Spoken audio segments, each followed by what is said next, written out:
The screen at 2 a.m. is a predator with glowing eyes, and every notification is a claw. What if the words meant to shred you became the very bricks you used to build an empire? Picture a 15-year-old curled over a cracked phone, tears mixing with blue light, reading the 100th message that says she should disappear.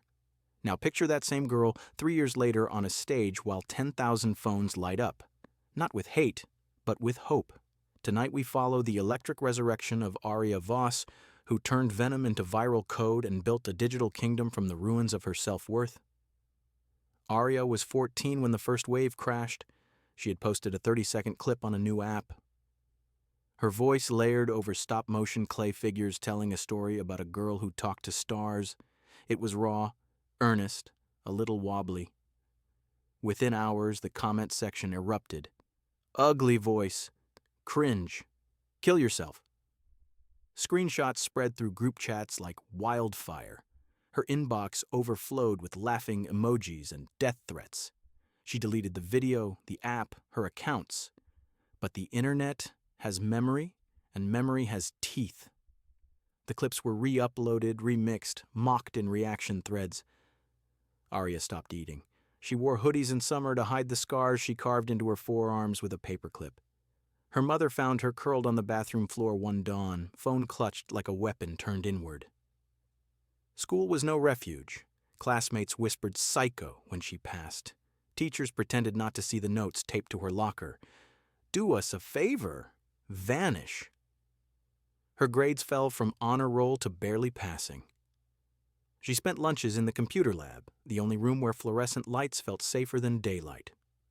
One afternoon, the lab monitor, a quiet senior named Juno, slid into the seat beside her. You code? Juno asked. Aria shook her head. Want to learn?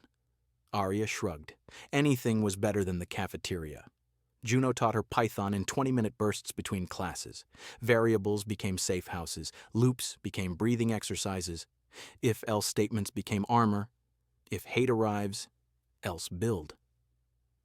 Aria's first program was simple, a script that scraped her old usernames and replaced every archived insult with the word seed.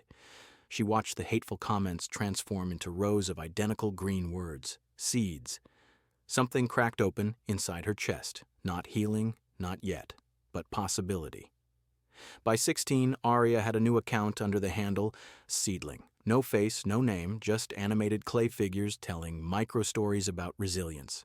She posted once a week, always at 2 a.m., the hour when the original attacks had peaked. Each video ended with a single line. Your worst moment is just compost. The comment sections filled again, but this time with different voices. Kids who felt invisible, teens hiding in bathrooms, parents who didn't understand. They shared screenshots of their own scars, digital and physical. Aria read every message. She began replying, not with pep talks, but with code snippets. Here's a filter that blurs toxic words. Here's a bot that replies with kindness on your behalf. She called them seed tools. The tools spread. A nonprofit for digital safety asked to license them. Aria, now 17, negotiated her first contract from her bedroom. Still the same cracked phone, now held together with rainbow tape. She demanded one condition: every tool must be free for users under 18. The nonprofit agreed. Overnight, seed tools appeared in school counseling offices, crisis hotlines, and bedroom browsers across 6 continents. Downloads hit 1 million in 3 months. College acceptances arrived the same week the first check cleared. Aria chose a state school with a co-op program, half tuition, half real-world work. She moved into a dorm that smelled of ramen and ambition. Her roommate, a comp sci major named Leo, walked in on her debugging at 3 a.m. You're the seedling girl, he said, awestruck. Aria braced for mockery. Instead, Leo offered pizza and a partnership. Together, they built Seedling Studio, an app where users turned traumatic text threads into interactive choose-your-own-healing adventures. Players dragged cruel messages into a garden. Every kind response planted a flower. The garden grew in real time, visible to friends who could water it with encouragement. Mental health professionals called it revolutionary. Investors called it bankable. At 19, Aria stood in a glass-walled conference room overlooking San Francisco. Venture capitalists in Patagonia vests leaned forward as she demoed the prototype. She wore the rainbow-taped phone on a lanyard around her neck, a talisman. When a partner asked about monetization, Aria clicked to a hidden slide, a screenshot from 4 years earlier, the "kill yourself" message that started it all. "This is our origin story," she said. "We monetize safety, not suffering. Ads never touch user gardens. Revenue comes from enterprise licensing to schools and therapists." The room went quiet. Then applause. They wrote a check with 7 zeros. Seedling Studio launched on the anniversary of Aria's first deleted video. Within 48 hours, it topped the App Store's education charts.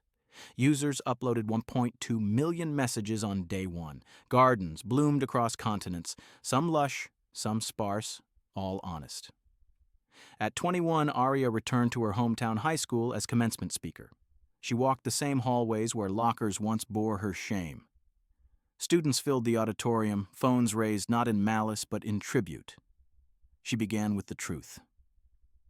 4 years ago, I wanted to disappear. Today, I want you to be seen. She told them about the paperclip scars, now faint silver lines she no longer hid. She told them about the 2 a.m. posts, the compost theory, the first line of code. Then she unveiled the surprise. Every graduate received a lifetime Seedling Pro account and a physical clay seed embedded with an NFC chip.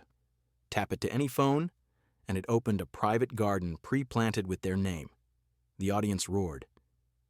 That night, Aria stood alone on the football field where she once ate lunch in bathroom stalls. She opened the original hateful thread, still archived, still public.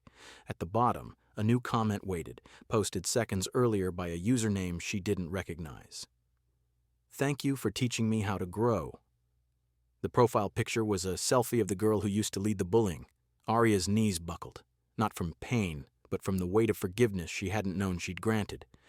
The empire kept growing, but Aria's ritual stayed sacred every 2 a.m. Wherever she was, Tokyo keynotes, Berlin hackathons, silent retreats in Big Sur, she posted one new seed tool, sometimes a filter, sometimes a game, always free for kids, always ending with the line, "Your worst moment is just compost." The internet, once a weapon, became her greenhouse. On her 22nd birthday, Forbes called her the youngest self-made woman in tech. The article focused on revenue and metrics. Aria laughed. The real numbers were quieter. 42,000 suicide attempts prevented, 1.8 million gardens watered daily. One former bully now interning at Seedling Studio. The final chapter unfolded live on global stream. Aria announced Seedling Open, every line of code, every algorithm, every patent released into the public domain on her 23rd birthday. "Empires built on pain should never be gated," she said. Developers worldwide forked the repo within minutes. New gardens sprouted in languages she'd never studied. A kid in rural India built a version that translated hate speech into poetry. A teen in Brazil added augmented reality seeds that bloomed when you walked past someone smiling. Aria stepped back from CEO to chief gardener, a title she invented. She traveled with a single backpack, clay, laptop, rainbow tape. She taught workshops in juvenile detention centers, refugee camps, foster homes. Everywhere the same message: the internet tried to bury you, use its dirt to grow. The girl who once wanted to vanish now teaches the world how to be seen. Her empire has no walls, only roots. Every cruel word ever hurled at her has been transmuted, pixel by pixel, scar by scar, into shelter for someone else. The cracked phone hangs in the warehouse lobby beside a plaque that reads, "From venom to verdant." Visitors touch the screen and feel the faint warmth of a device that once burned with hate and now radiates healing. Somewhere, a 15-year-old opens the app at 2 a.m. The first screen asks, "What hurtful word do you want to transform today?" They type. The word becomes a seed. The garden begins. And Aria, wherever she is, smiles in the dark, knowing the cycle is no longer hers to carry alone.